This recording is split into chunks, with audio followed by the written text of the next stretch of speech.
No segundo semestre de 1995, o Brasil estava em uma confusão com o MST. Invasão de terra, acampamento para todo lado, e havia acontecido um massacre de pessoas em Corumbiara, na Rondônia. Neste momento, o presidente da República, o Fernando Henrique, me convidou para ser presidente do INCRA e ver se botava uma ordem nesse assunto. Eu era chefe de gabinete do presidente lá no Palácio do Planalto. E saí e fui para a frente de batalha. Eu me lembro bem do meu discurso de posse, cheio de gente lá no Palácio do Planalto, onde eu tinha que transmitir uma mensagem positiva, né, de que vamos fazer as coisas, acalmem-se, né, porque realmente uma democracia não podia conviver com essa coisa de invasão de terras, etc. Mas eu fiz uma recomendação baseada na minha experiência de vida. Eu falei algo assim: nós não vamos desapropriar terras onde habitam as onças. Dá uma conferida no meu discurso de posse. Dando início à cerimônia de posse do presidente do Instituto Nacional de Colonização e Reforma Agrária, senhor Francisco Graziano Neto, ouviremos a leitura do termo de posse. Na presente data, toma posse no cargo de presidente do Instituto Nacional de Colonização e Reforma Agrária o senhor Francisco Graziano Neto, nomeado por decreto de 27 de setembro de 1995, tendo sido prestado o compromisso de exatidão no cumprimento dos deveres. Neste momento, ouviremos palavras do senhor Francisco Graziano Neto, presidente do Instituto Nacional de Colonização e Reforma Agrária, INCRA.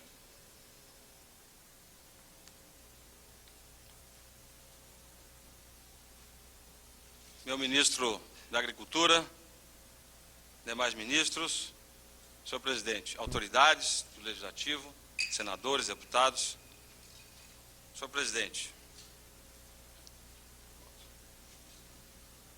sinto-me um privilegiado por ter sido escolhido para conduzir a reforma agrária de seu governo. Recebo essa missão, mais espinhosa certamente que cuidar de sua agenda, cheio de idealismo e com muita vontade de trabalhar. Sabem muitos que parte importante de minha vida acadêmica e profissional tem sido dedicada ao estudo da questão agrária no Brasil. Sei das dificuldades que a expansão do capitalismo traz para os trabalhadores rurais e conheço o drama do sem terra. Agora chegou o momento de concretizar as propostas e os sonhos de mudança. Trata-se de um enorme desafio. Senhor presidente, nós vamos assentar as 280 mil famílias de trabalhadores rurais prometidas por Vossa Excelência.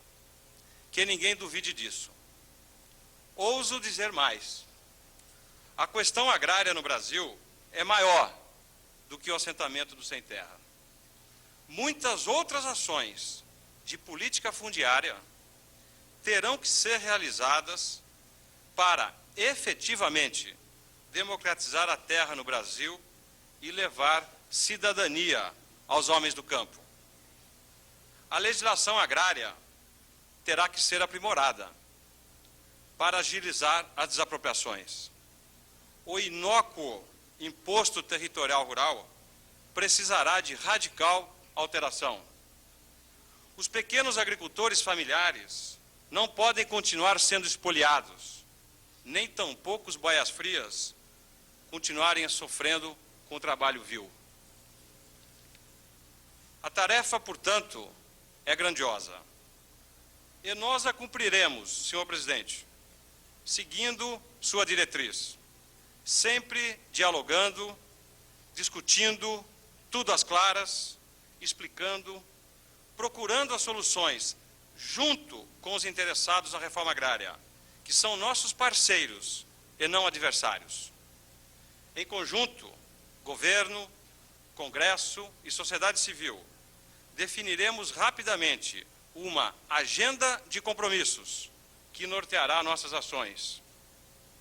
É necessário sublinhar: o problema do sem terra não é apenas do governo, mas sim de toda a sociedade. Os empresários rurais aqueles que nada têm a temer, pois exploram adequadamente suas terras, também serão chamados a participar dessa ação solidária em favor dos mais fracos do campo. Faremos a reforma do consenso e não a da dissensão. Nosso lema será dialogar, reformar, assentar. Mas teremos critérios, senhor presidente.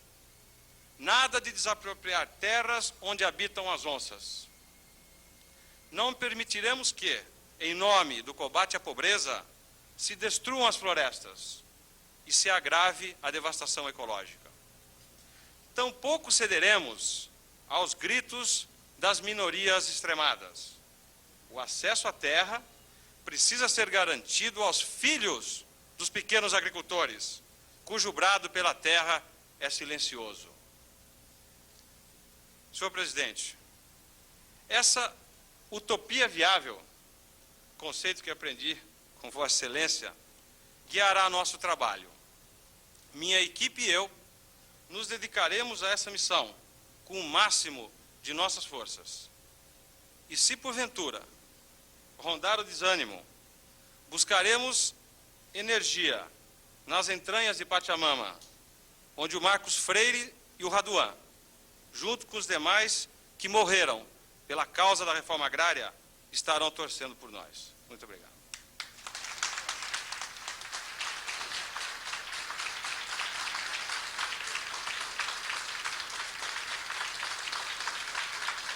Esta transmissão de cargo, essa posse que hoje se realiza aqui, tem para mim um significado muito especial, porque, como disse o Francisco Graziano, ele agora terá uma tarefa talvez mais difícil que de organizar a minha agenda, os deputados que o digam. Mas isso significa também que eu, de certa maneira, perco um colaborador direto, que há tantos anos me tem ajudado nessas caminhadas da vida política e que tem sido de uma lealdade permanente, de um tato muito grande e que certamente mostrará agora, ao assumir a responsabilidade no INCRA, como essas suas qualidades vão permitir que nós caminhemos em uníssono com a vontade nacional e com a vontade do governo, de uma maneira mais próxima a mim. Eu tenho certeza, talvez como eu vim da campanha com o símbolo da mão espalmada, não é? Eu tenho certeza que agora, quem sabe, seja a hora da mão unida. E é para isso que nós estamos aqui dando posse ao Francisco Graziano, é para isso que o Ministério da Agricultura está aberto, e é isso que eu espero daqueles que têm liderança no setor rural, dos deputados, do presidente da comissão, do presidente da CONTAG, dos sem terra, a quem já recebi algumas vezes aqui, que hoje me mandaram uma carta aberta, muito simpática, porque reagindo, dizendo, reclamando, mas disposta ao diálogo, é com esse espírito que eu tenho certeza que nós vamos sim chegar lá aos números, se não aos meus, a esses mais inchados do Francisco Graziano, e eu tenho a impressão que ele se inspirou no Zé Eduardo, que gosta de levar para frente as coisas com maior volume. Eu tenho certeza que com esse espírito nós vamos conseguir fazer o que o país todo espera de nós, e sobretudo o que aqueles que precisam do assentamento esperam da sociedade e do governo. Muito obrigado.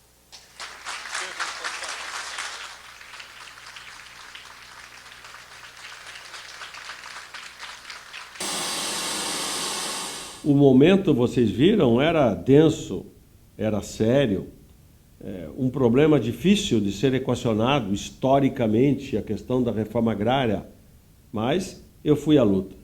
Fiz lá o meu trabalho. Hoje, passado tanto tempo, eu posso dizer que, infelizmente, a minha recomendação não foi seguida pelos meus sucessores. 65% da reforma agrária feita no Brasil foi feita dentro da Amazônia. E boa parte do desmatamento da Amazônia, especialmente no Pará, em Rondônia, mas no Acre também, em tantos lugares, aconteceu por fruto da reforma agrária. Quando a gente lembra do passado, pelo menos nesses casos da vida pública, pelo menos eu me sinto assim, olha, eu fiz a minha parte. Se depois fizer errado, o problema não foi meu.